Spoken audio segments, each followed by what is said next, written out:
Banyak rumah tangga yang hancur bukan karena kemiskinan, tapi karena cinta hilang, kasih sayang terkubur, digantikan ego dan nafsu belaka. Laki-laki menzolimi perempuan bahkan meminta kembali mahar yang pernah ia beri, padahal Allah sudah melarang hal itu. Zina kini tak selalu di jalan yang gelap, tetapi ia masuk lewat layar HP kita, lewat gaya hidup, lewat cinta yang salah dan tak terarah.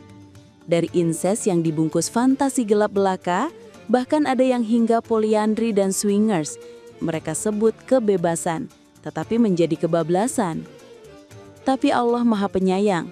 Allah menjelaskan semuanya di surat Quran An-Nisa ayat 19-26, bahwa sesungguhnya ada pagar agar kita tak jatuh. Jangan menzolimi perempuan, jadi jangan dekati zina, jagalah kehormatan rumah tangga, dan kembalilah kepadanya. Karena rumah tangga yang suci tanpa zina adalah benteng terakhir peradaban. Hal inilah yang akan menjadi pembahasan kita untuk jauh dari zina. Allah sudah kasih semua jawabannya di Al-Quran. Yuk kita sama-sama belajar dari ayat ini. Astaghfirullah Rabbal baraya. Astaghfirullah minal khataya. Astaghfirullah Rabbal baraya. Astaghfirullah minal khataya. A'udzubillahi minasyaitonirrajim. Bismillahirrahmanirrahim. Assalamualaikum warahmatullahi wabarakatuh.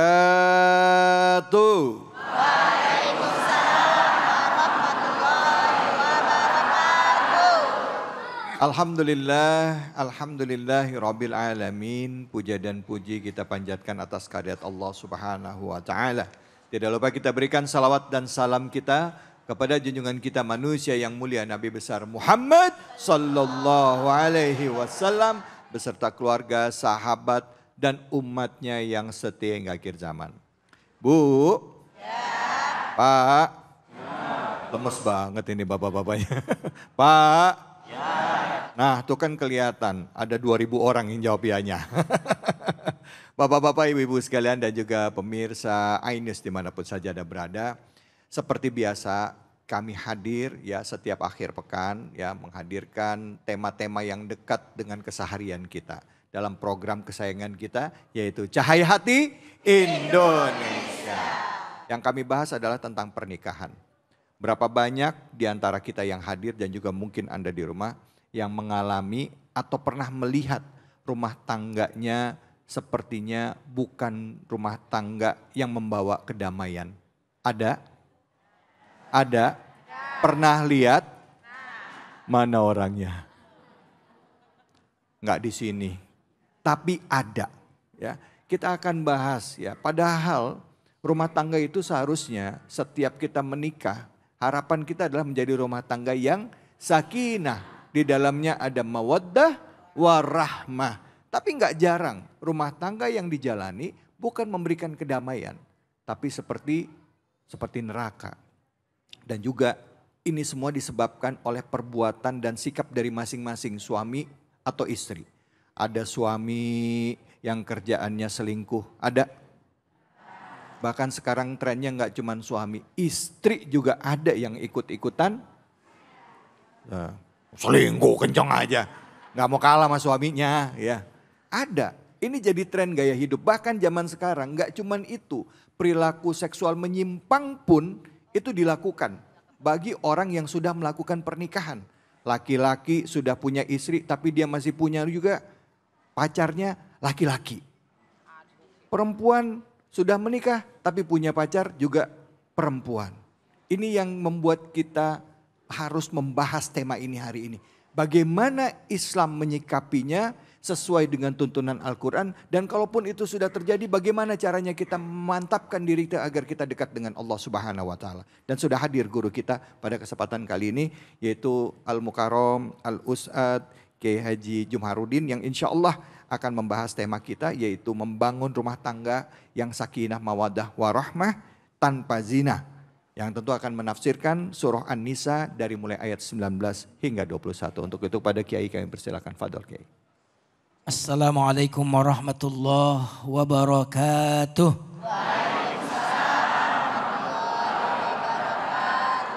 Dari jawab salamnya ini jawab salam keluarga yang sakinah.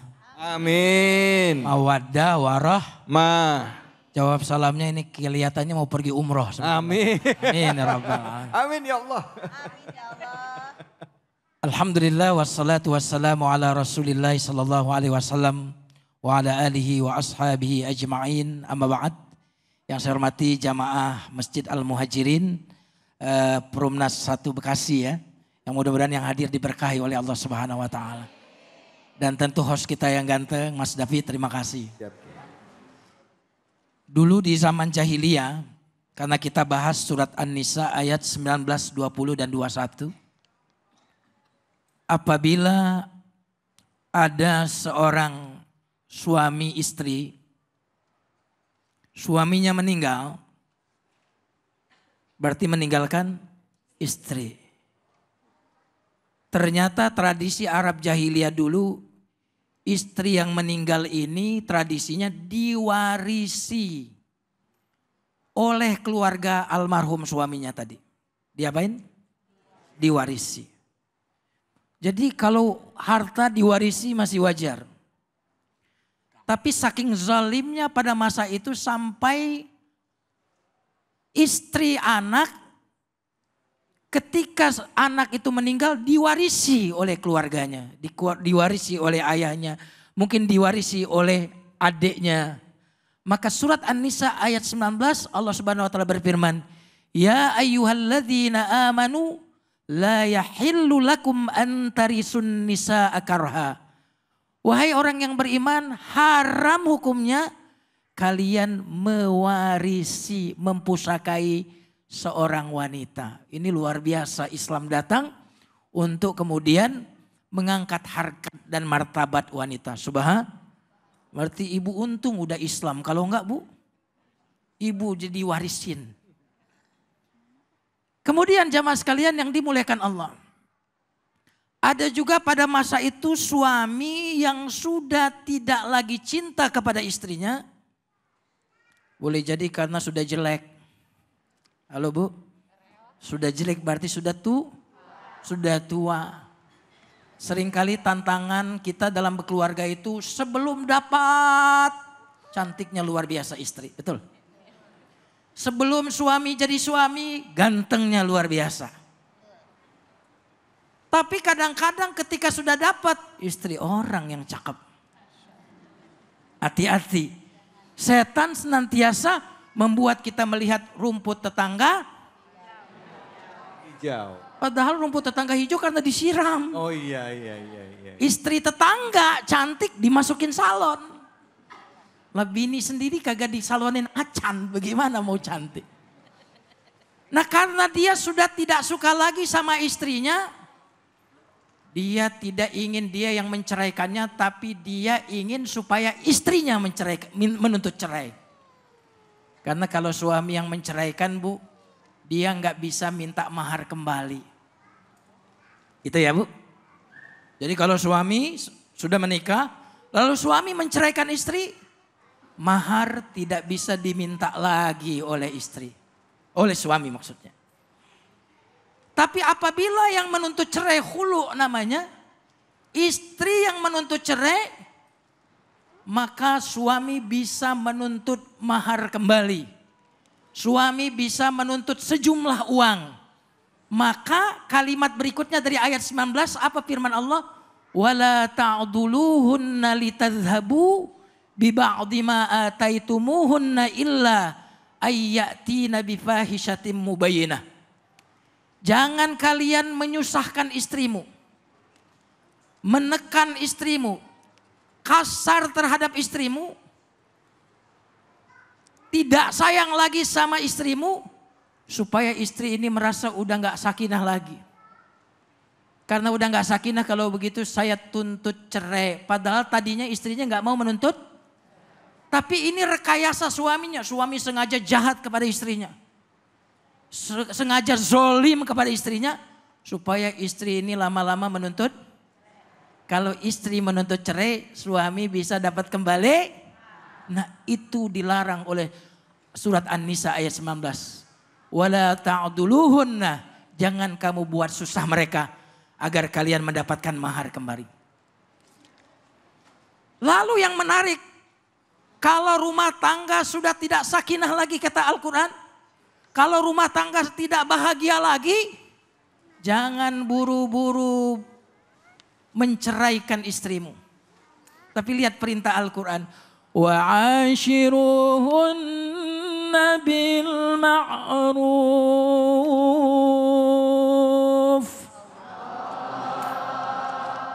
Lemas. Wa'ashiruhunna bil ma'ruf. Allah. Kata Al-Quran, meskipun sudah tidak cinta lagi kepada istrimu. Meskipun istri tidak lagi cinta kepada suami, jangan langsung buru-buru cerai. Tapi perlakukanlah istrimu ma'ruf, dengan kebaikan yang wajar. Dengan apa? Kebaikan yang wajar. Karena ma'ruf itu beda dengan mawaddah. Kalau mawaddah masih saling cinta, itu mawaddah. Tapi kalau enggak saling cinta lagi, maka yang perlu tetap dilakukan adalah berbuat ma'ruf, kebaikan yang patut, kebaikan yang layak. Jangan ngomong kecuali sesuatu yang pantas diomongkan, ma'ruf. Jangan berbuat kecuali sesuatu yang pantas diperbuat. Bahkan yang menarik, muasyarah bil ma'ruf itu kata para ulama, bukan cuma tidak menyakiti istri, tapi muasyarah bil ma'ruf adalah bersabar dengan keburukan istri. Subhanallah. Banyak orang yang mengatakan wa ashiruhunna bil ma'ruf, jangan sakiti istrimu. Jangan zalimi istrimu, itu salah satu tafsirnya. Wa ashiruhunna bil ma'ruf, tafsir yang kedua adalah bukan cuma jangan zalimi istrimu, tapi bersabarlah atas keburukan istrimu. Subhanallah. Berarti jika rumah tangga tidak bisa dipertahankan dengan mawaddah, jika rumah tangga tidak bisa dipertahankan dengan sakinah, rumah tangga bisa dipertahankan dengan kesabaran. Dengan apa? Sabar. Bapak-bapak, ibu-ibu masih bertahan rumah tangganya karena mawaddah atau karena kesabaran? Berarti udah kesabaran. Bukan lagi. Astagfirullah. Karena suami sempurna atau karena ibu memaafkan? Ya. Berarti karena kesabaran. Iya. Jujur ibu-ibu jadi di sini wahai ya. pemuda-pemudi, wahai yang masih pengantin baru, ini mah pengantin lama semua. Yang di sini ini awet bukan karena mawaddah warahmah. Tapi yang di sini awet karena apa? Karena kesabaran. Untuk kesabaran itulah Allah mengatakan, maka perlakukanlah pasanganmu dengan perlakuan yang patut. Bil ma'ruf. Lalu Allah Subhanahu wa taala menyebutkan fa in karihtumuhunna. Jika kamu ada sesuatu yang tidak kamu suka pada pasanganmu, dan itu pasti. Pasti enggak?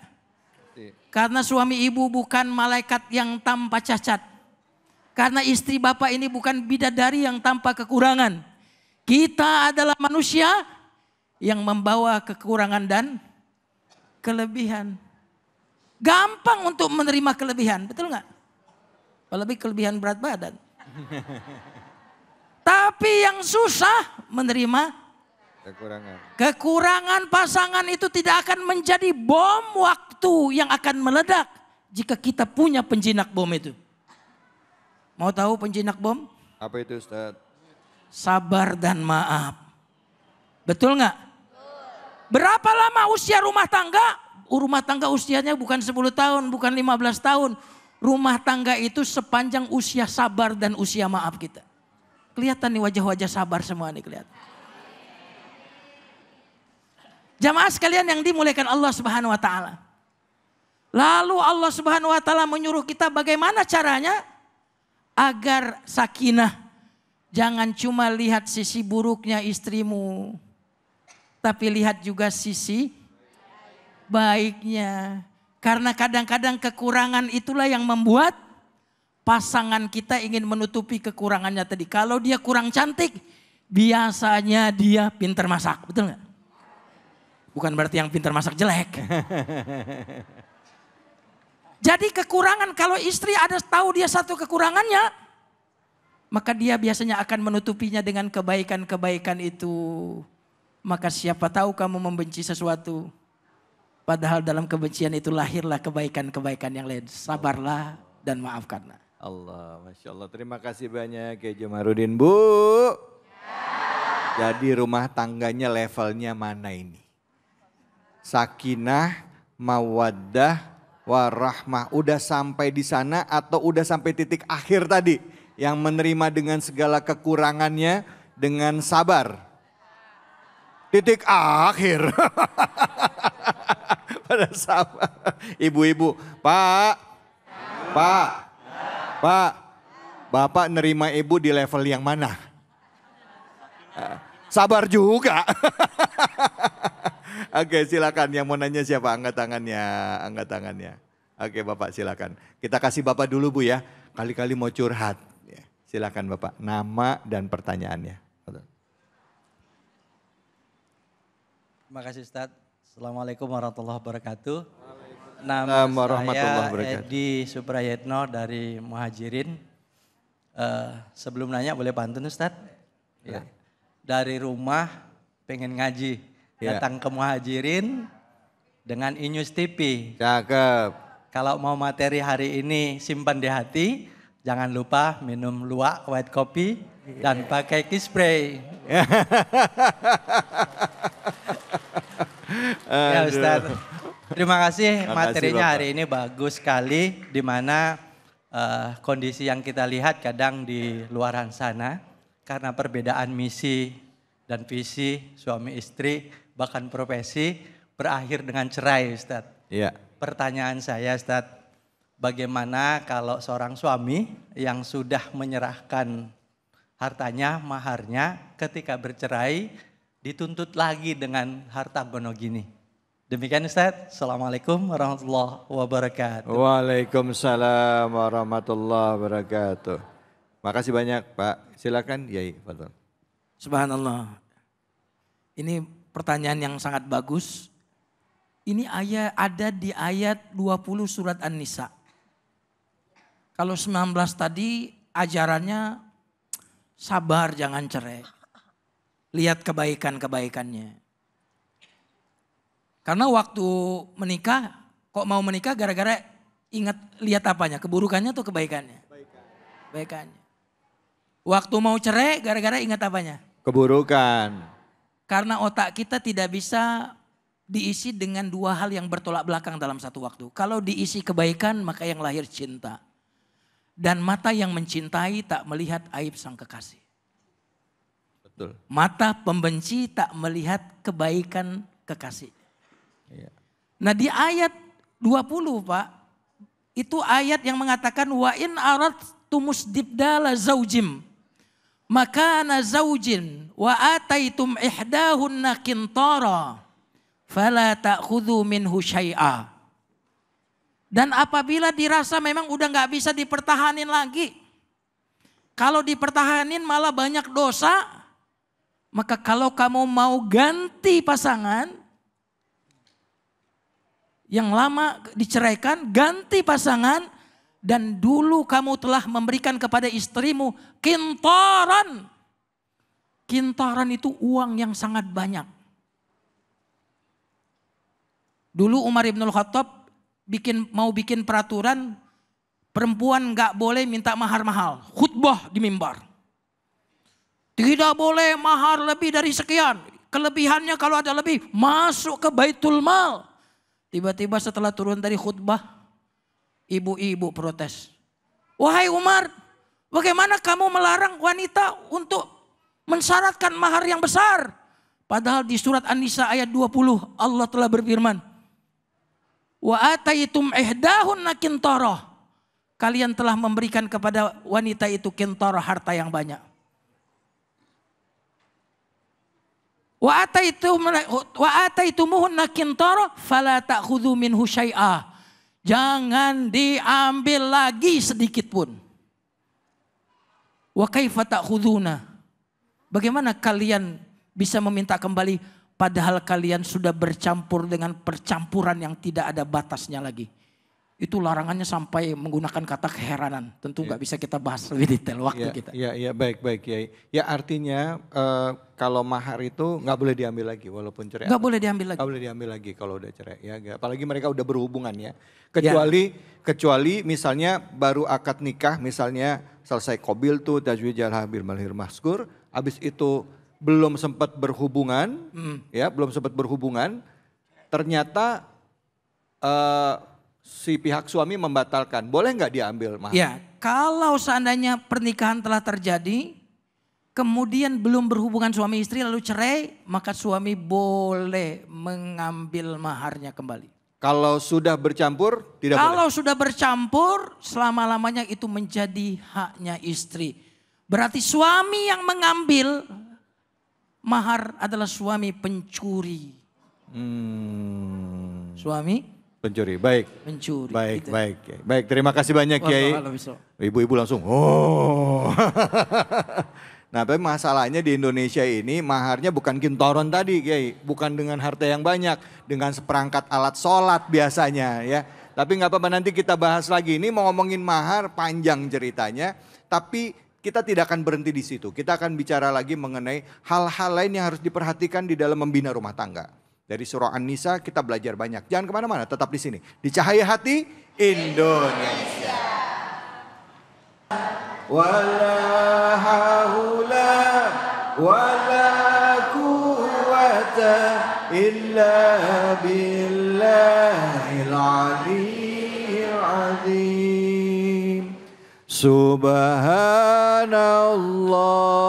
walhamdulillah. ولا إله إلا الله والله أكبر ولا حول ولا قوة إلا بالله العلي العظيم صلوا على نبي محمد Alhamdulillahirabbil alamin. Kita kembali lagi di Cahaya Hati Indonesia. Buat Anda yang baru bergabung, tema kami adalah tentang rumah tangga. Bagaimana caranya kita bisa membina rumah tangga yang sakinah, mawaddah, warahmah di era yang seperti sekarang, era keterbukaan. Bahkan ada yang mengatakan ini adalah era post-truth di mana kita nggak bisa membedakan mana benar, mana salah. Kadangkala kita merasa gaya hidup yang kita jalani ini sudah benar karena semua orang melakukannya. Padahal itu bertentangan dengan nilai-nilai Al-Quran. Untuk itu kita langsung masuk ke kajian kita selanjutnya. Tadi kita membahas surah An-Nisa ayat 19 hingga 21. Sekarang akan dilanjutkan surah An-Nisa ayat ke-22 hingga 23. Yang insya Allah akan disampaikan oleh guru kita Al-Habib Isa Al-Kaf. Fadhal. Masya Allah, jazakumullah khairan. Afin. Ganteng, tampan, rupawan. Allahumma sholli ala Muhammad. Allahumma sholli ala Muhammad. Amin. Dan ibu-ibu sekalian, assalamualaikum warahmatullahi wabarakatuh. Waalaikumsalam warahmatullahi wabarakatuh. Alhamdulillahirabbil alamin wa bihi nasta'in ala umuriddin waddin wassalatu wassalamu ala asyrafil anbiya'i wal mursalin wa ala alihi wa sahbihi wa man tabi'ahum bi ihsanin ila yaumiddin. Ibu-ibu, bapak-bapak, pemirsa di rumah sekalian, pernikahan adalah ibadah yang agung. Ikatan pernikahan, saat seseorang mengikat pernikahan di hadapan walinya, dia berjanji di hadapan seseorang yang membesarkan anak tersebut mulai dari bayi, balita, anak-anak, remaja hingga dewasa menjadi orang yang dicintainya. Selain itu, dia juga berikrar di hadapan Allah Subhanahu wa taala. Oleh karena itu, Allah Subhanahu wa taala nyatakan di dalam Al-Qur'an, wa akhadna minhum mitsaqan ghalidh. Kami telah ikat engkau dengan ikatan yang agung yang disaksikan langsung oleh Allah Subhanahu wa taala dan para malaikat Allah Subhanahu wa taala. Oleh karena pernikahan adalah ibadah yang agung, maka pernikahan harus diatur betul-betul. Dan aturannya Allah Subhanahu wa taala detilkan di dalam Al-Qur'an mulai dari sebelum pernikahan atau pranikah sampai ketika pernikahan atau saat pernikahan itu berlangsung dan usai pernikahan tersebut selesai atau saat bercerai atau saat seorang istri kehilangan suaminya karena meninggal atau suami kehilangan istri karena meninggal atau pasca pernikahan. Semuanya diatur sama Allah Subhanahu wa taala termasuk pranikah sebelum bernikah. Maka para ulama dan salaf zaman dulu kalau ada anak orang lain mau ngelamar anaknya dia syaratin dulu. Apa syaratnya? Syaratnya kamu harus membaca kitab nikah terlebih dahulu. Minimal baca kitab Ihya Ulumuddin karangan Imam Ghazali bab nikah. Kalau sudah hatam kitab itu, sudah benar-benar paham, sudah benar-benar tahu apa makna dari pernikahan, barulah dia boleh melamar anak tersebut. Nah, termasuk apa yang Allah ajarkan di dalam Al-Quran dalam surat An-Nisa ayat 22. Allah Subhanahu wa taala berfirman, "Wala tankihu ma nakaha aba'ukum minan nisa'i illa ma qad salaf." Janganlah engkau menikahi perempuan yang sudah dinikahi oleh ayah kamu. Enggak boleh menikahi janda dari ayah kita sendiri, tidak boleh. Baik itu merupakan ibu kandung, apalagi enggak boleh. Ataupun ibu tiri yang tidak melahirkan kita, nggak boleh kita menikahi seseorang yang sudah dinikahi oleh ayahanda kita. Illa ma qad salaf, kecuali yang udah kejadian sebelum ayat ini turun. Innahu kana fahisyah, karena perbuatan tersebut adalah perbuatan yang keji, tidak ada kebaikan di dalamnya.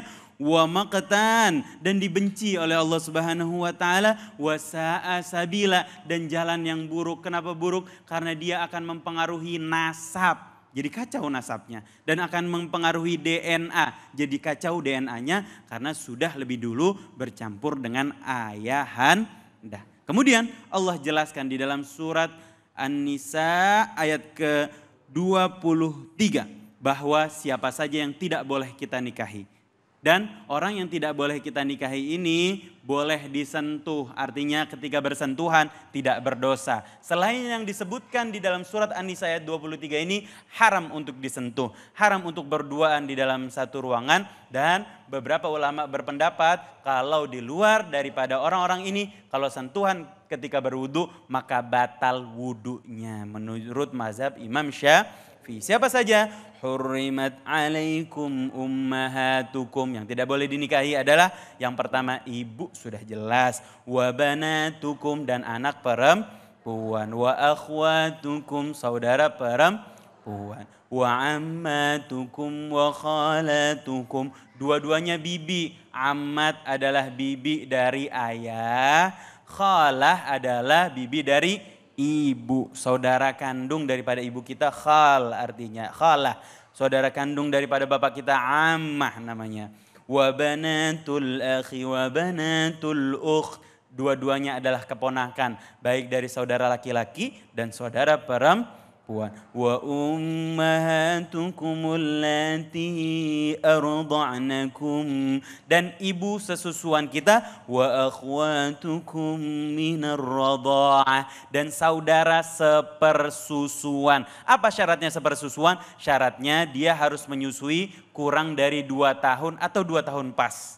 Di atas 2 tahun, apalagi kalau udah remaja, apalagi kalau udah tua, enggak sah. Tidak ada ikatan persaudaraan. Tapi kalau dia masih bayi, kalau di dalam mazhab Imam Syafi'i minimal 5 kali nyusuin.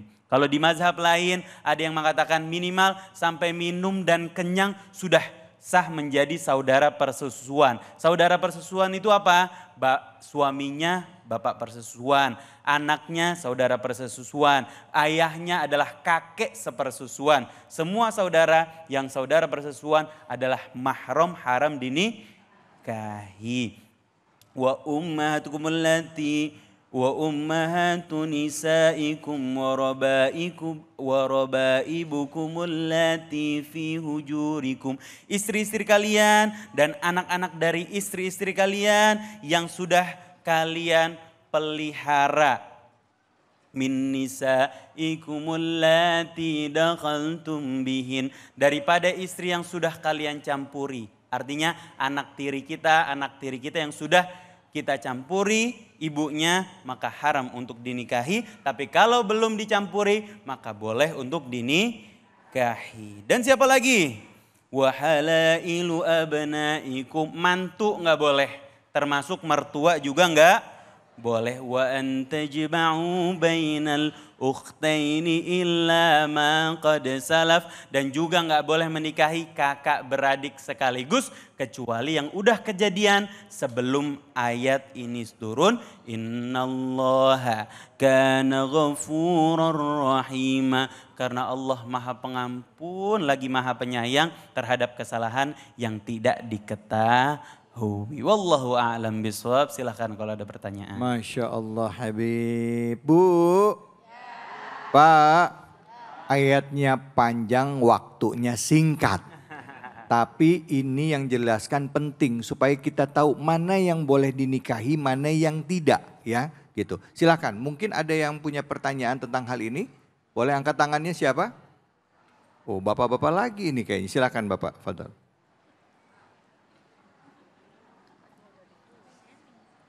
Mic-nya sudah nyala tadi. Ayatnya panjang, waktunya singkat. Waktunya singkat. Yang ngos-ngosan. Baik. Silakan Pak. Assalamualaikum warahmatullahi wabarakatuh. Waalaikumsalam warahmatullahi wabarakatuh. Bismillah. Izin Pak Ustadz, saya Supriyadi dari DKM Masjid Jami Al-Muhajirin. Masya Allah. Saya ingin bertanya, belakangan ini kita sering mendengar kekerasan seksual dalam rumah tangga. Untuk itu, apa hukumnya dan bagaimana Islam melindungi perempuan dari hal tersebut? Terima kasih. Wassalamualaikum warahmatullahi wabarakatuh. Waalaikumsalam warahmatullahi wabarakatuh. Kekerasan seksual dalam rumah tangga artinya ini dilakukan oleh suami kepada istrinya. Gitu, kekerasan seksual kan? Atau kepada incest atau kepada saudara yang bisa tadi jadi. Diharamkan. Iya. Silakan Habib. Seringkali kita mendengar berita seperti itu dan ini hal yang sangat dikutuk di dalam Islam. Fahish. Pemerintah atau orang-orang yang memegang kuasa hukum harus mengambil tindak tegas terhadap hal ini. Bagaimana tindak tegasnya? Tindak tegasnya adalah dihukum dan diperlihatkan hukumannya agar menjadi efek jera untuk orang lain. Islam datang untuk melindungi para perempuan. Karena sebelum Islam datang, para perempuan kerap kali dilecehkan. Beberapa di antara kaum jahiliyah kerap kali melihat perempuan hanya fungsi biologisnya semata. Sehingga kalau perempuan datang bulan, dia ditaruh di kandang-kandang. Na'udzubillahimin dzalik. Baru kalau sudah bersih, ditaruh di rumah lagi. Maka perilaku seperti ini harus ditindak tegas dan harus mendapat perhatian agar tidak terulang lagi. Wallahu a'lam bishawab. Masya Allah, terima kasih banyak Habib. Bu, Pak, prihatin kita melihat berita yang ada ya, walaupun tidak semua ya. Dan ini bukan cuma dilakukan oleh kaum muslimin ya, ini perilaku menyimpang oleh manusia ya. Ada bapak yang memaksa atau ruda paksa kepada anaknya ya. Ya baik itu anak laki-laki maupun anak perempuannya dan lain sebagainya. Ini jadi PR bagi kita untuk mengawasi dan menjaga anak-anak kita. Apalagi anak yang dibawa atau anak yang masuk dalam rumah tangga ini mungkin dulu pernah ada pernikahan sebelumnya ya. Anak bawaan istri atau anak bawaan dari suami ya yang mengalami hal tersebut. Tadi sudah dijelaskan oleh Habib ya. Jangan takut untuk menyampaikan kebenaran dan anak kita butuh perlindungan. Islam menghargai itu dan menghormati itu. Jadi kita harus tegakkan itu sesuai dengan ajaran Islam. Ya Bu ya? Bu? Jangan begini-begini aja. Ya Pak ya? Setuju Pak? Oke baik, kalau gitu kita langsung akan berbagi keberkahan dengan Luwak White Coffee. Jangan kemana-mana, tetap di sini. Di Cahaya Hati Indonesia. Assalamualaikum warahmatullahi wabarakatuh. Bapak-bapak, ibu-ibu jamaah sekalian, saatnya kuis Cahaya Hati Indonesia berbagi keberkahan bersama Luwak White Coffee. Saya mau bertanya jamaah, ada yang mau dapat hadiah? Mau aja atau mau banget? Kalau mau coba jawab pertanyaan saya. Yang bisa jawab akan mendapat hadiah sebanyak 1 juta rupiah dari Luwak White Coffee. Tapi jangan lupa ya, dipotong pajak. Silakan yang bisa menjawab, silakan. Ya silakan Ibu, silakan ke depan. Silakan maju ke depan.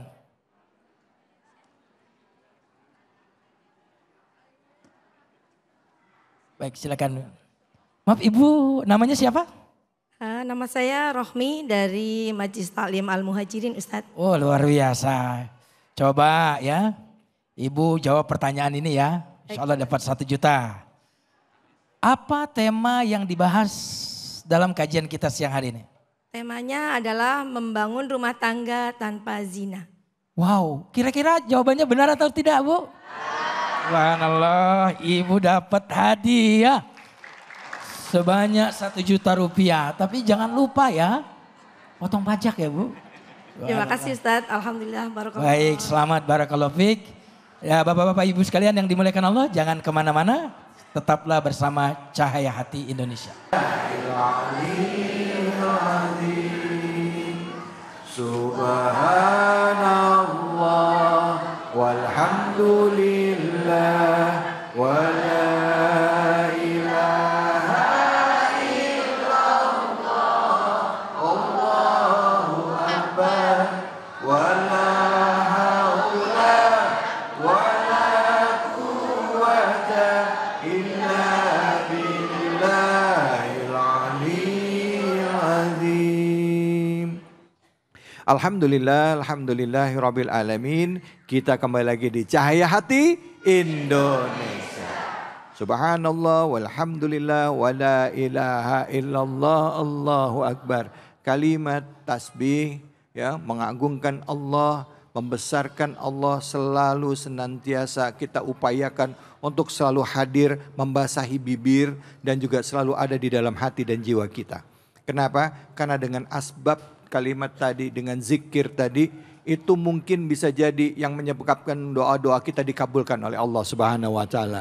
Jangan pernah lengah 1 detik pun tanpa berzikir kepada Allah Subhanahu wa taala. Baik pemirsa dimanapun saja Anda berada, kita akan lanjutkan kajian kita yang membahas surah An-Nisa. Dari tadi kita bahas adalah ayat 19 sampai 23 yang menjelaskan tentang siapa saja ya yang diharamkan untuk dinikahi atau tidak boleh untuk dinikahi. Tadi berhenti di ayat ke-23. Surat An-Nisa adalah surat keempat di dalam Al-Quran dan kita akan lanjutkan lagi di juz kelimanya yaitu ayat ke-24 ya. Yang insya Allah akan disampaikan oleh guru kita Al-Mukarram Kiai Haji Jumaruddin. Silakan Kiai, fadhol.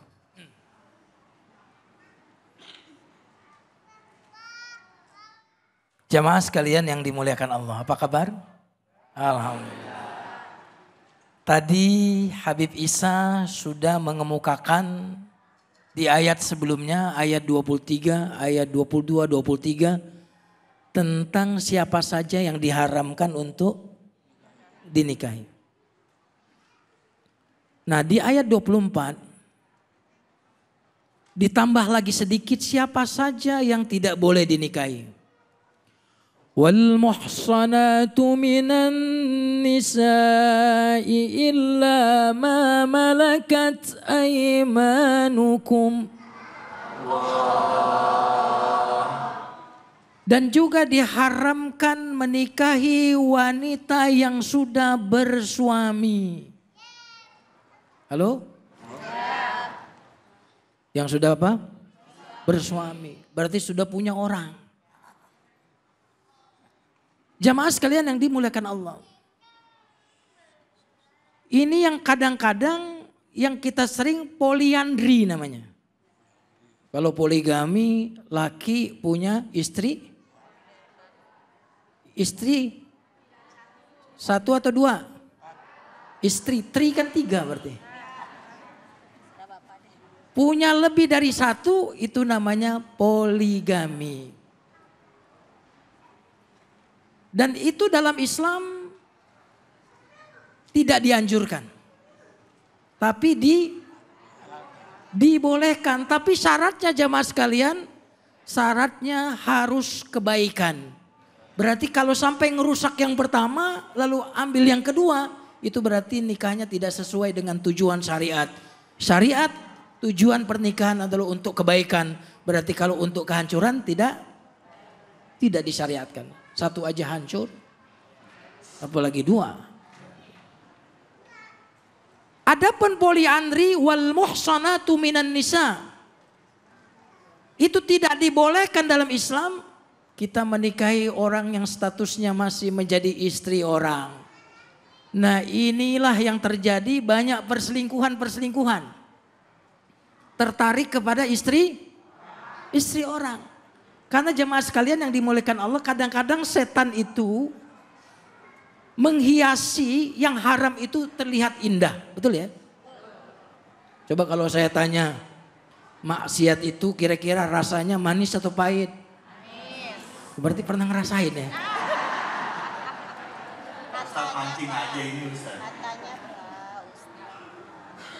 Maka dalam agama kita kata Rasulullah, apabila di perjalanan seorang laki-laki tertarik dengan wanita yang bukan mahramnya, bukan istrinya, maka hendaklah dia pulang ke rumah kata Nabi dan menunaikan ketertarikan tadi kepada istrinya. Subhanallah jamaah sekalian yang dimuliakan Allah.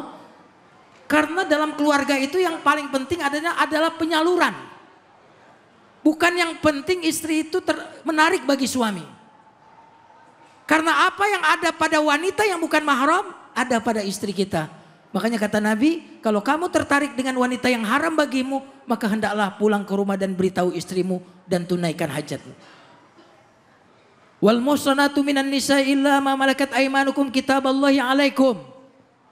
Wa uhilla lakum ma wara'a zalikum an tabtaghu bi amwalikum muhsinina ghaira musafihin. Selain yang disebutkan di ayat 21, 22, 23 dan di ayat 24 awal, wa uhilla lakum berarti boleh wanita-wanita itu kau nikahi, gitu ya. Tapi kata Allah Subhanahu wa taala dalam ayat 24, kalau nikah antabtagu bi amwalikum, harus bayar mahal. Bayar apa? Ibu-ibu jemaah sekalian yang dimuliakan Allah. Jadi dalam Islam itu mahar itu begitu penting. Sampai-sampai ayat-ayat tadi menyebutkan tentang mahar. Boleh nggak maharnya mobil mewah? Boleh nggak? Boleh nggak Bu? Maharnya haji umroh boleh nggak? Kenapa ibu maunya seperangkat alat sholat? Seolah-olah ibu-ibu nggak pernah sholat. Iya. Saya heran. Tadi jawaban ibu-ibunya jujur. Dikasihnya itu Ustaz. Dia nerima aja udah. Betul, kita tidak boleh memberatkan kalau calon suami itu miskin. Kalau calon suami miskin, maharnya minta mahar mobil tentu kemahalan. Ya. Tapi kalau calon suami gajinya 50 juta satu bulan, Amin kata ibu. kira-kira minta haji dan umroh kira-kira meratin atau enggak kalau gaji suaminya 50 juta? Jamaah sekalian yang dimuliakan Allah, mahar itu salah satu kehormatan bagi wanita. Maka boleh wanita untuk meminta mahar yang memang kelihatannya tinggi, tapi bagi calon suami itu tidak memberatkan. Nah, itulah kira-kira pelajaran kita pada beberapa ayat dari surat An-Nisa ini. Barakallahu fikum. Baik, Masya Allah. Kiai, ini ngomongin mahar yang tinggi kadangkala ada juga ya yang menetapkan mahar tinggi sebagai satu ketetapan yang wajib, nggak bisa digeser juga Kiai. Ya misalnya ada di beberapa daerah ya gitu ya, misalnya oh anak saya ini akhirnya jadi nggak jadi nikah gara-gara itu, padahal anaknya mau. Boleh nggak sih orang tua seperti itu? Karena orang tua merasa anak saya ya memang harus maharnya tinggi sebagai wujud kamu menghargai anak saya. Ini logikanya nggak salah juga loh Kiai. Tapi nanti jawabnya Kiai. Saya beri kesempatan pada ibu-ibu bapak-bapak yang mau nanya, tapi nanti ya sabar ya. kita kasih kesempatan di segmen berikutnya akan ada, tapi ada satu informasi bermanfaat nih yang mau kami bagi untuk bapak-bapak, ibu-ibu dan juga pemirsa. Ini dia. Assalamualaikum warahmatullahi wabarakatuh. Bapak Ibu siapa nih yang sering aktivitas di luar, entah itu kerja, ngantor, atau naik KRL. Kadang pulang-pulang badan udah capek, plus ada bau apek, gak enak banget deh kalau harus ketemu orang dalam keadaan begini. Apalagi kalau mau ibadah, sholat, baju, mukena, dan sajadah yang kita bawa pasti jadi bau keringat dan apek, bikin kurang nyaman dan gak fokus. Makanya pastikan baju dan alat sholat tetap wangi, supaya kita lebih percaya diri dimanapun kita berada dan sholat jadi lebih khusyuk. Saya selalu pakai key spray kasturi suci untuk alat sholat ataupun untuk menyetrika pakaian. Dan ibu-ibu harus tahu, key spray kasturi suci wanginya seperti wangian yang ada di tanah suci. Wangi kasturi dalam beberapa hadis dijelaskan sebagai salah satu wangian yang digemari oleh baginda Nabi Muhammad Sallallahu alaihi wa alihi wasallam. Sebagai seorang muslim, pakai wangian sangat dianjurkan. Dari Abu Hurairah radhiyallahu anhu bahwa Rasulullah Sallallahu alaihi wa alihi wasallam bersabda, jika salah seorang di antara kalian ingin berwudu, maka hendaklah dia berwudu dengan baik. Setelah itu, jika dia hendak sholat, maka hendaknya dia memakai wewangian dan memakai pakaian yang baik. Hadis riwayat Muslim. Jadi wangi saat melakukan sholat itu juga termasuk sunnah. Key spray kasturi suci gak hanya sebagai pelicin, pewangi dan pelembut, tapi juga bisa jadi sebagai semprotan yang multi occasion. Bisa disemprotkan pada alat sholat yang kita pakai kayak mukena, sejadah ataupun karpet. Jadi pas sujud kan hidung halus nempel ke sajadah, ibadah pun jadi lebih nyaman dan khusyuk. Cara semprotnya seperti ini ya ibu-ibu.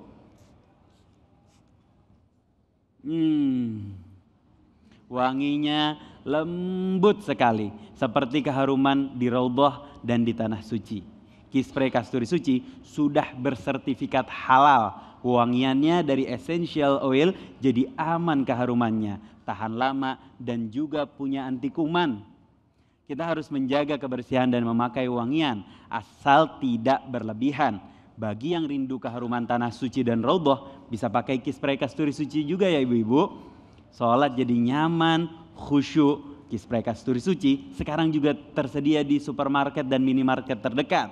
Jadi memudahkan kita untuk stok key spray di rumah, dan ibu-ibu juga bisa beli di sini dan kunjungi booth key spray yang ada di depan ya. Mulai sekarang selalu jaga kebersihan dan kewangian alat sholat ibu-ibu ya. Dengan key spray kasturi suci, wangi mewah, penuh berkah. Key spray kasturi suci, wangi mewah, penuh berkah.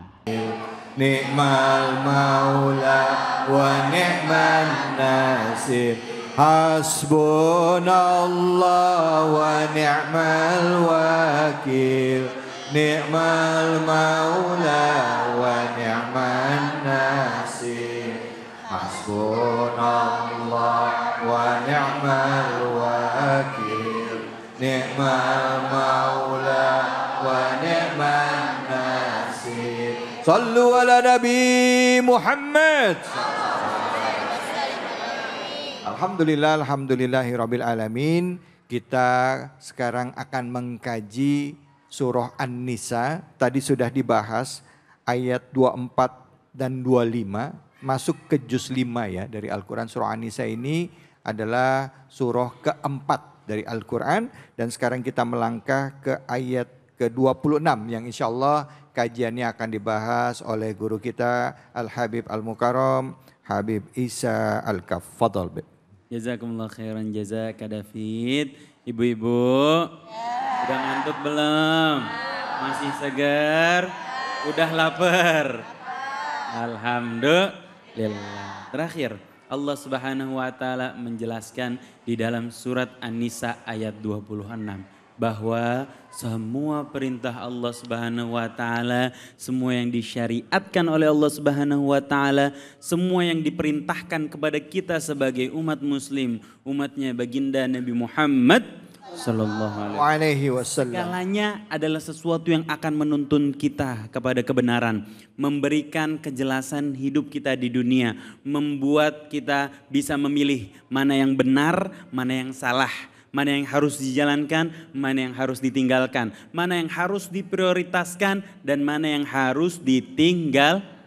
Karena tidak ada suatu perintah pun kecuali perintah tersebut mendatangkan kebaikan buat diri kita. Tidak ada satu larangan pun yang dilarang oleh Allah Subhanahu wa taala kepada diri kita sebagai kemaksiatan kecuali hal tersebut berbahaya buat diri kita. Bukan hanya berbahaya di dunia, bahkan berbahaya saat kita berada di alam kubur, dan bahaya yang lebih mengerikan adalah bahaya saat kita berada di hadapan perhitungannya Allah Subhanahu wa ta'ala. Bahaya yang lebih mengerikan lagi adalah bahaya yang membuat hati kita kotor, ibu-ibu, karena hati adalah tempat pandangan Allah Subhanahu wa ta'ala. Oleh karena itu Allah mengatur semuanya.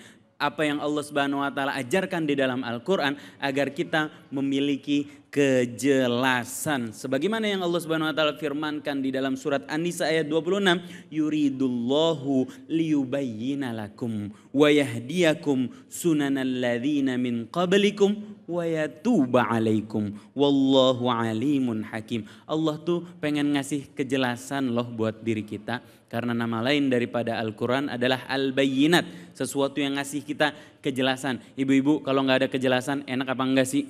Enggak. Orang utang sama kita gak tahu kejelasan kapan dia bayar. Kita juga apa bawaannya? Enak. Bawaannya apa? Panik. Kita kalau dapat kejelasan tuh kita akan bahagia dan akan tenang. Ketenangan tersebut akan kita dapatkan kalau kita berdekatan dengan Al-Quranul Karim. Semua aturan yang kita rasa itu ribet, Allah mengatakan Allah tuh pengen liyubayyina lakum, ngasih kejelasan buat kalian. Wa yahdiyakum sunanal ladzina min qablikum. Allah pengen ngasih contoh yang akan menjadi petunjuk kalian, petunjuk kita semua terhadap apa yang sudah dilakukan oleh orang-orang sebelum kita, yang udah lebih dahulu mendahului kita, yang sudah lebih dahulu menghadapi tantangan hidup, yang sudah lebih dahulu mendapatkan petunjuk Allah, yang sudah lebih dahulu dipanggil dan berhasil berada dalam keridhaan Allah Subhanahu wa taala.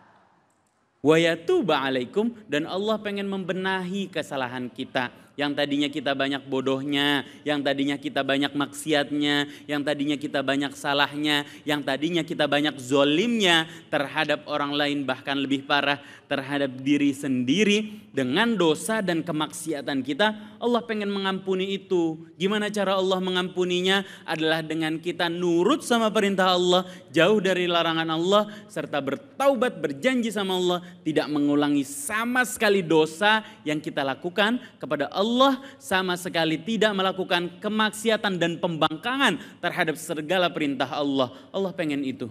Allah pengen nutupin dosa kita. Allah pengen menutup rapat-rapat aib kita.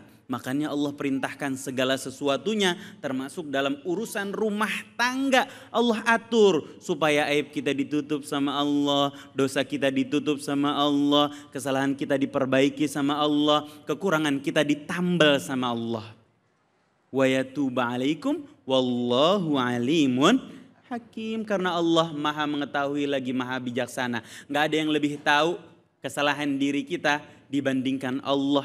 Bahkan lebih daripada diri kita sendiri. Gak ada yang tahu kekurangan kita dibandingkan Allah. Gak ada yang lebih tahu dibandingkan Allah. Bahkan dari diri kita sendiri. Gak ada yang tahu gimana cara nutup kekurangan kita selain Allah Subhanahu wa ta'ala. Gak ada yang tahu bagaimana besarnya memalukannya aib kita. Dan Allah pengen menutup itu. Dan bagaimana agar menghapus aib itu selain Allah Subhanahu wa ta'ala. Maka serahkan semuanya kepada Allah. Kasih semuanya kepada Allah. Akui semua kesalahan dan dosa kita kepada Allah. Akui segala kemaksiatan, kecerobohan, kebodohan kita. Di hadapan Allah, bukan di status Instagram. Di hadapan Allah bukan di status sosial media. Di hadapan Allah bukan di gosip-gosip tongkrongan kita ibu-ibu. Di hadapan Allah. Maka Allah akan menutupnya, Allah akan memperbaikinya, dan Allah Subhanahu wa ta'ala akan menghapuskan dosanya. plus dikasih bonus sama Allah, Allah akan memudahkan rezekinya, Allah akan memudahkan hidupnya, dan Allah akan menuntun dia menuju jalan Allah Subhanahu wa taala. Dalam firman lain Allah Subhanahu wa taala mengingatkan, walladzina jahadu fina lanahdiyannahum subulana. Orang yang bersungguh-sungguh terhadap kami, dia betul-betul bersungguh-sungguh menutup dosanya, minta ampun sama Allah Subhanahu wa taala, kami akan beri dia petunjuk jalan menuju kami. Wallahu a'lam bishawab. Terima kasih banyak Habib. Bu. Pak. Yang mau nanya siapa? Silakan angkat tangan. Saya kasih ketepatan sama ibu-ibunya deh Pak. Gantian ya Pak ya. Ibu silakan. Nama dan pertanyaannya. Assalamualaikum warahmatullahi wabarakatuh. Waalaikumsalam Warahmatullahi wabarakatuh. Silakan Ibu, nama dan Nama pertanyaan. saya Ibu Hafsah Bu Hafsah. dari Majelis Ta'lim Al-Hidayah Al-Muhajirin. Masya Allah. Mohon bertanya Ustadz. Silahkan Bu Hafsah. Sekarang kan zaman gadget ya Ustadz. Betul. Ya, kadang itu bisa membuat kebaikan buat diri kita, kadang juga membuat rusak diri kita. Dan aplikasi apapun itu ada di HP kita. Betul. Ya, mohon pertanyaan saya Ustadz, bagaimana cara kita supaya menghindari hal-hal yang dapat merusak keimanan kita, terutama dari aplikasi WA misalnya, kemudian aplikasi stiker yang porno dan jorok dan tidak senonoh yang ada pada diri kita, handphone kita yang ada di rumah kita. Dan itu dengan mudah kita buka di handphone kita. Jazakallahu khairan katsiran. Assalamualaikum warahmatullahi wabarakatuh. Waalaikumsalam warahmatullahi wabarakatuh. Habib, mungkin saya pertebal lagi kali ya Habib ya. Pertanyaan Ibu itu dari media sosial atau mungkin dari handphone, itu potensi selingkuh itu juga cukup besar. Ya kan? Ya. Ada orang melakukan perselingkuhan itu melalui media sosial. Mungkin dari mulai kata-kata yang simple, apa kabar, selamat pagi, kamu lagi ngapain, ya kan Bu ya? Nih Bu kayaknya pengalaman banget ngelihatnya. Kayaknya gue tahu nih ada yang kayak begini nih ya, gitu ya kan? Kamu lagi apa, udah makan belum lah, udah ada tangan masih nanya udah makan belum. Silakan Habib yang kayak gini gimana menyikapinya, fadhol ya Habibi. Ibu-ibu hati-hati sama setan gepeng. Apa itu setan gepeng? Ini setan gepeng, ini bisa menuntun kita, memudahkan hidup kita, tapi kita juga bisa bergantung dan bahkan kita bisa berdosa sebelum ketemu sama orang lain dengan handphone kita. Na'udzubillahimin dalik, terutama dosa yang paling sering yang kita dapati lewat handphone kita adalah dosa pandangan. Barang siapa yang berhasil menghindarkan pandangan haram, maka Allah akan gantikan dengan kelezatan iman di dalam hati kita. Tahan sedikit dari memandang yang haram, tahan sedikit dari melihat sesuatu dengan pandangan merendahkan, tahan sedikit dari melihat sesuatu dengan syahwat dari mata kita, maka Allah akan menggantikan itu dengan kelezatan iman di dalam hati kita. Amin ya rabbal alamin. Sebaliknya, kalau kita belum bertobat terhadap pandangan kita, maka hati kita akan menjadi rusak. Kata Sayyidina Ali bin Abi Thalib, barang siapa yang tidak bisa menjaga matanya, maka hatinya tidak ada harganya. Na'udzubillahimin dzalik. Beberapa ulama bilang, berapa banyak orang yang menghadapi sakaratul maut dengan sulit atau bahkan su'ul khatimah karena dia belum sempat bertaubat terhadap pandangan haramnya. Na'udzubillahimin. Maka jaga diri kita, jaga keluarga kita, jaga anak-anak kita dari pandangan haram agar Allah menjaga hati dan keimanan kita. Wallahu a'lam. Bisawab. Bu. Pak. Memang banyak ya hal yang bisa dibahas mengenai pernikahan ini. Tadi kata Habib dijelaskan, kita harus pandai-pandai menjaga diri. Karena yang namanya setan gepeng ini juga bisa juga jadi malaikat gepeng juga ya. Bukan malaikat tapi bisa jadi amal soleh bagi kita ya. Bisa jadi amal soleh apa? Dengan menebarkan kebaikan, mencari informasi yang bermanfaat ya. Terus juga kita tebarkan kebaikan. Bukan untuk jadi sarana maksiat ya. Karena kalau udah sarana maksiat jadi bisa nanti dosanya dosa jariah ya kan gitu. Tapi kalau jadi amal jariah malah lebih baik. Bukan begitu ya Bu ya? Bu. Bu. Ini saya dipelototin sama ibu-ibu, kenapa ini? Ya baik. Baik, kita akan lanjutkan lagi. Tadi ada banyak beberapa pertanyaan juga yang belum terjawab. Bagaimana dengan mahar yang tinggi ditetapkan orang tua kepada pasangannya? Terus juga bagaimana dengan orang-orang yang melakukan pernikahan tapi nikahnya nikah mut'ah? Terus bagaimana juga buat orang-orang yang belum mampu secara finansial tapi mau menikah, sedangkan dalam pernikahan ada tanggung jawab? Jawabannya akan hadir sesaat lagi dan kami berikan kesempatan Bapak Ibu untuk bertanya juga, tentunya hanya di sini di Cahaya Hati Indonesia. Nabi Muhammad.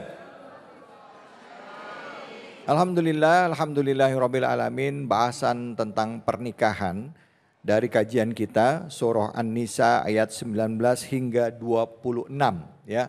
Tentu masih banyak menyisakan pertanyaan kita karena pertanyaan ini karena ketidakfahaman kita tentang ayat-ayat yang disampaikan tadi. Mungkin karena kita punya keterbatasan ilmu dan hadir bersama kita guru-guru kita juga yang bisa menerjemahkan dan juga memaknai ayat-ayat tadi ya, menafsirkan ayat tadi dengan tepat. Ya mudah-mudahan ini bisa jadi referensi kita dalam menjalankan pernikahan kita supaya pernikahan bisa berjalan sakinah, mawaddah, warahmah ya, supaya pernikahannya bahagia. Baik, untuk itu saya berikan kesempatan kepada Bapak Ibu untuk bertanya, angkat tangannya boleh, silahkan. Siapa yang mau bertanya, angkat tangan. Oke, silakan Ibu. Assalamualaikum warahmatullahi wabarakatuh. Waalaikumsalam warahmatullahi wabarakatuh. Saya Siti Munirah dari Majelis Taklim Al-Ikhlas.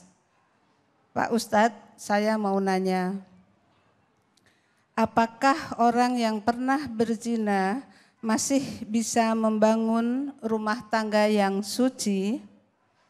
Haruskah ia menceritakan masa lalu kepada pasangannya supaya menjaga kejujuran di dalam pernikahan? Terima kasih.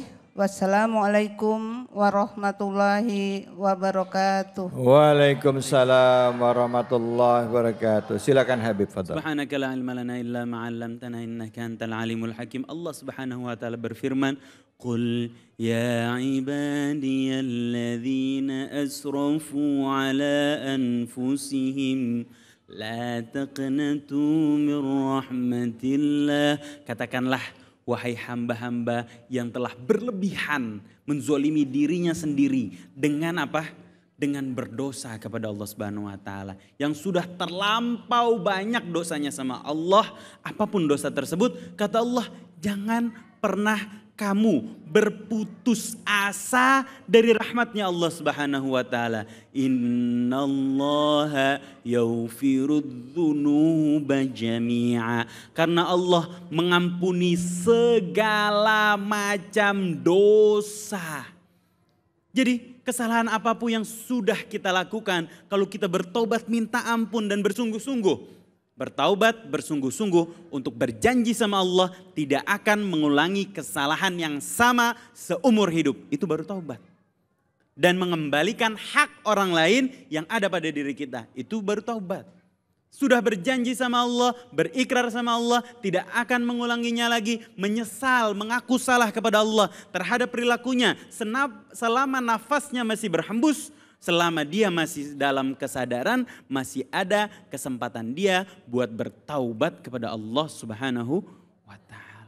Adapun aib yang sudah ditutup sama Allah, aib yang sudah kita nggak diketahui sama orang lain, aib yang sudah Allah Subhanahu wa taala biarkan tidak diketahui sama orang lain, tidak boleh kita buka. Karena penutupan aib itu adalah nikmat dari Allah Subhanahu wa taala.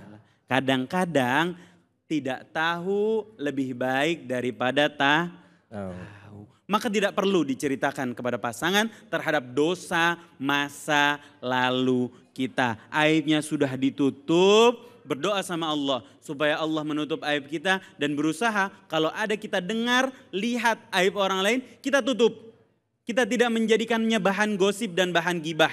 Niscaya Allah akan menutup aib kita di dunia, bahkan nanti saat berada di hadapan perhitungannya Allah Subhanahu wa ta'ala. Insya Allah Allah jaga rumah tangga kita dan dia masih berhak membangun rumah tangga yang suci asal dia bersungguh-sungguh bertaubat kepada Allah Subhanahu wa ta'ala.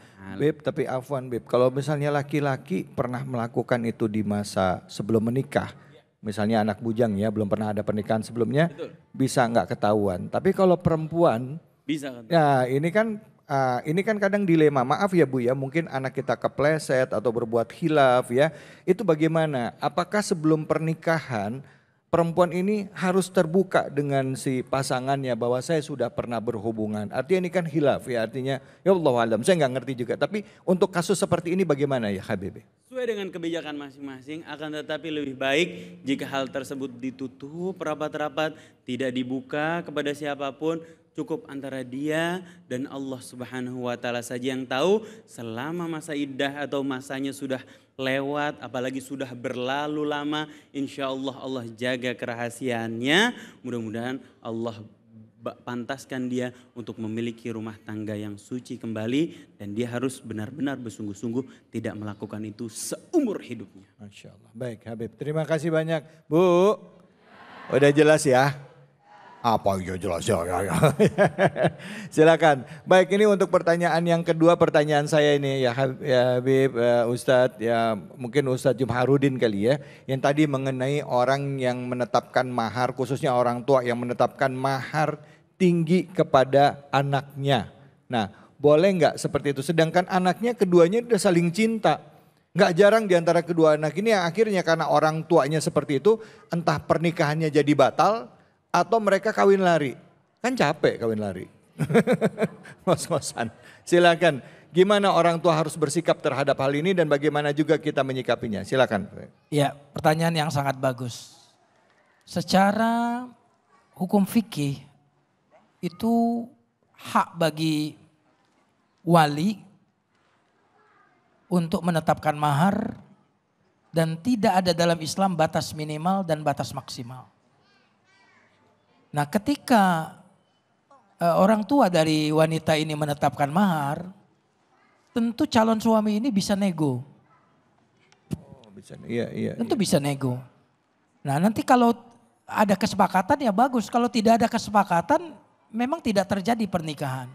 Jadi secara fikih boleh menetapkan mahar sampai Umar Ibn Khattab khutbah naik mimbar.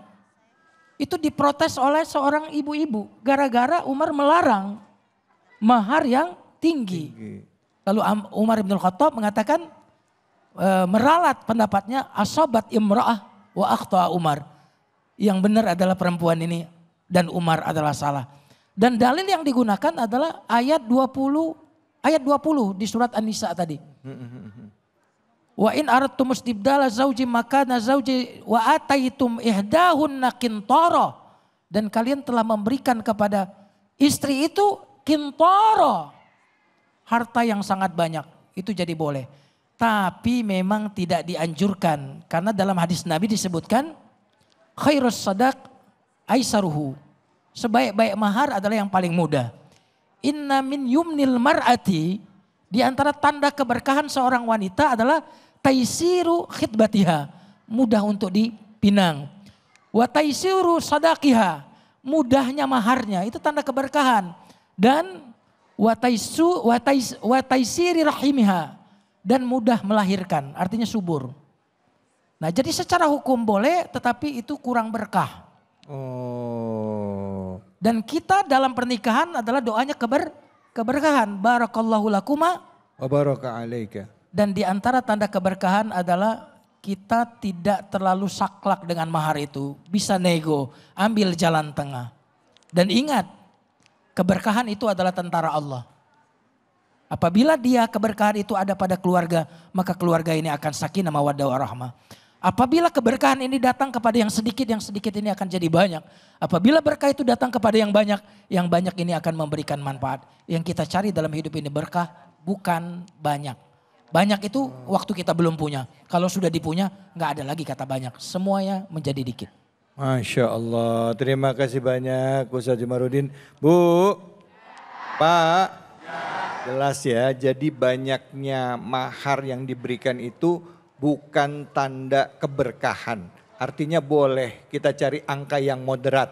angka nilai tengah, boleh si calon mantu ngomong sama mertua. Yang mertua juga pandai-pandailah melihat kemampuan si mantu. Ya, yang penting kalau kita memberikan doa, dukungan, insya Allah rumah tangga anak kita menjadi rumah tangga yang berkah, rumah tangga sakinah, mawaddah, warahmah. Itu yang paling penting. Terima kasih banyak Bapak-Bapak Ibu sekalian, tanpa terasa kita sudah di penghujung acara. Mari sama-sama kita berdoa kepada Allah Subhanahu wa taala. Semoga Allah beri keberkahan bagi kita dan Allah lindungi rumah tangga kita dari keburukan.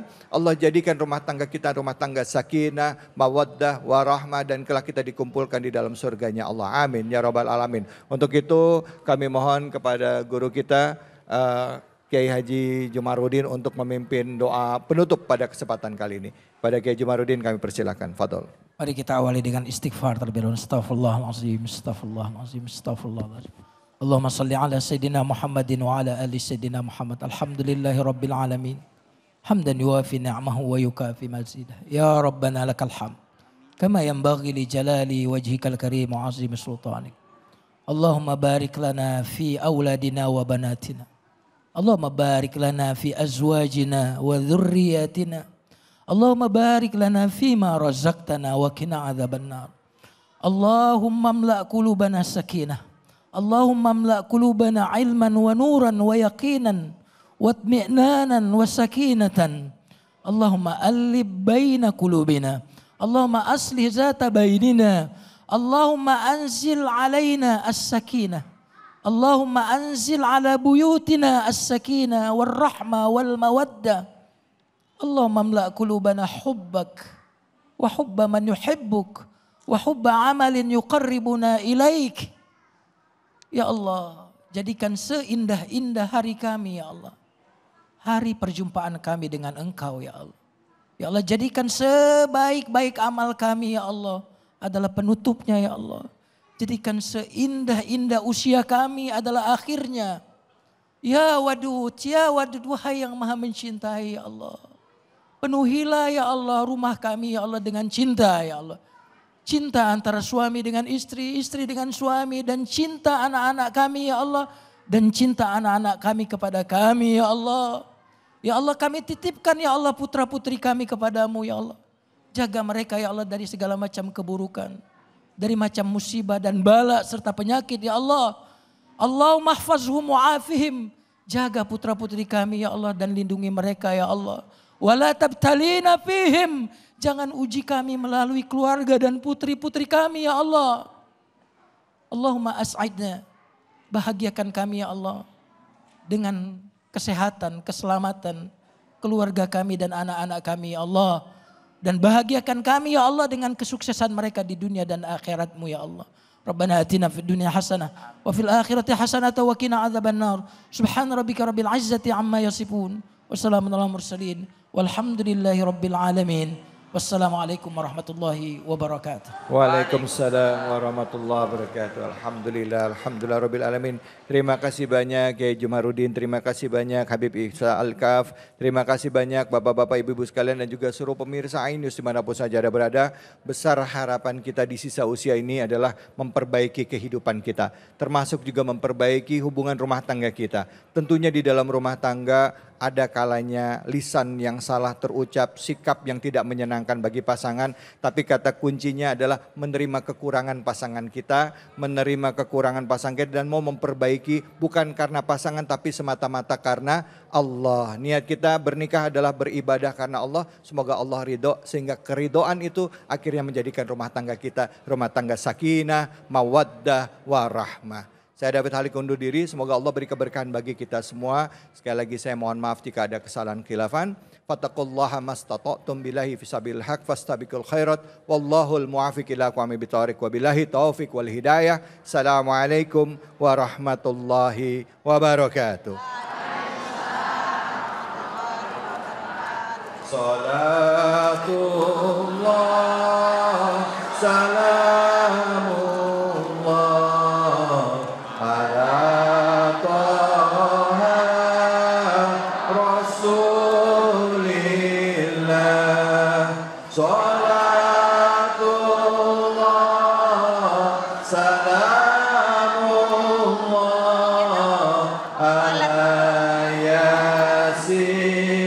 Habib إلا